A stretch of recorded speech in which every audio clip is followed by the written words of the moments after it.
आप सबको मेरा सादर प्रणाम। आज हम मदन द्वादशी के बारे में बात करेंगे।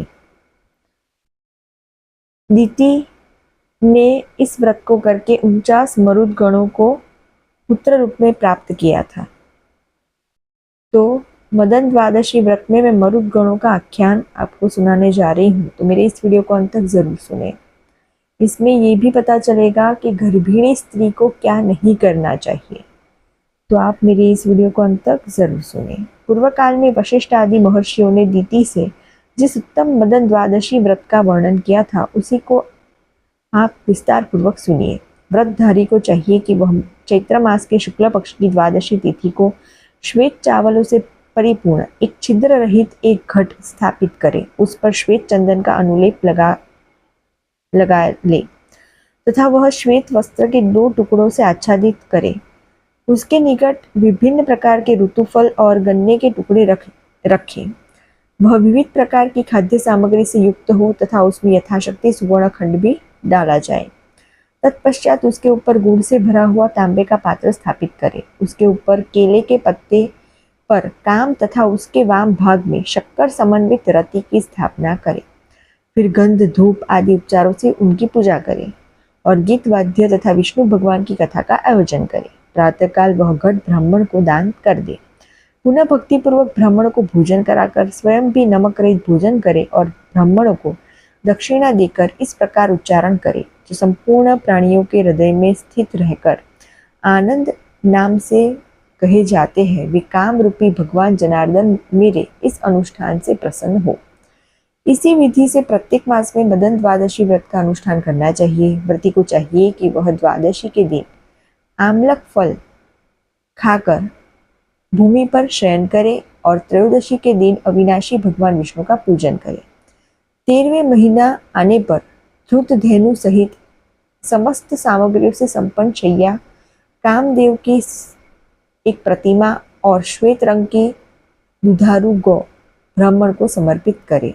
उस समय शक्ति के अनुसार वस्त्र एवं आभूषण आदि द्वारा सपत्नीक ब्राह्मण की पूजा करके उन्हें शैया और सुगंध आदि प्रदान करते हुए ऐसा कहना चाहिए, आप प्रसन्न हो। तत्पश्चात उस धर्मज्ञ व्रती को कामदेव के नामों का कीर्तन करते हुए गोदुग्ध से बनी हुई हवी और श्वेत तिलों से हवन करना चाहिए। पुनः कुपणता छोड़कर ब्राह्मणों को भोजन कराना चाहिए और उन्हें यथाशक्ति गन्ना तथा पुष्पमाला प्रदान कर संतुष्ट करना चाहिए। जो इस विधि के अनुसार मदन द्वादशी व्रत का अनुष्ठान करता है, वह समस्त पापों से मुक्त होकर भगवान विष्णु की समता में को प्राप्त करता है तथा इस लोक में श्रेष्ठ पुत्रों को प्राप्त कर सौभाग्य फल का उपभोग करता है।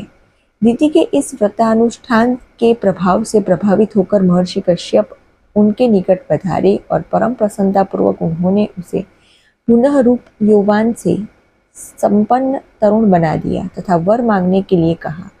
तब दीति ने कहा, पतिदेव, मैं आपसे एक ऐसे पुत्र का वरदान चाहती हूँ जो इंद्र का वध करने में समर्थ, अमित पराक्रमी और महान आत्मबल से संपन्न हो।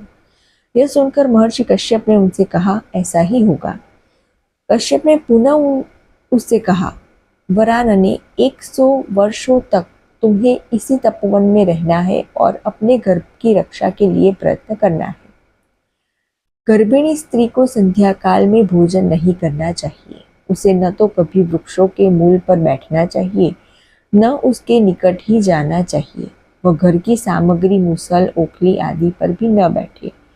जल में घुसकर स्नान न करे, सुनसान घर में न जाए, लोगों के साथ वाद विवाद न करे और शरीर को तोड़े मरोड़े नहीं।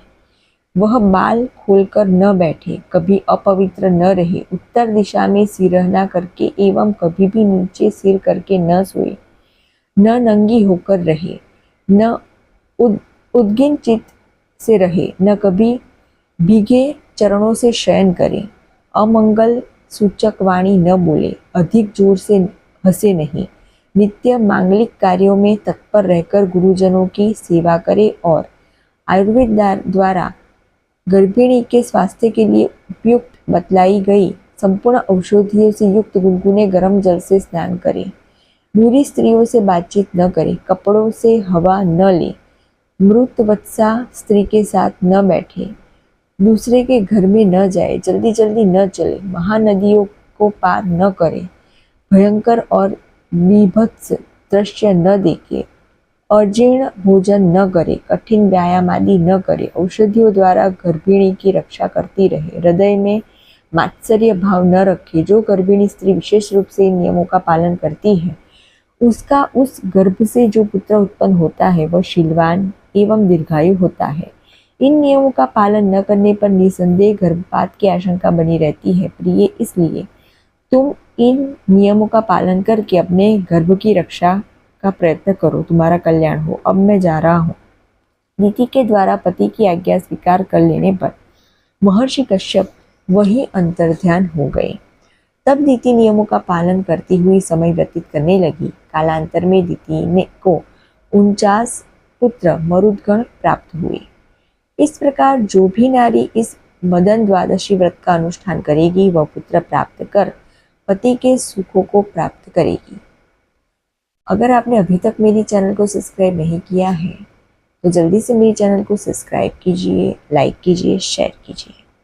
नमस्कार।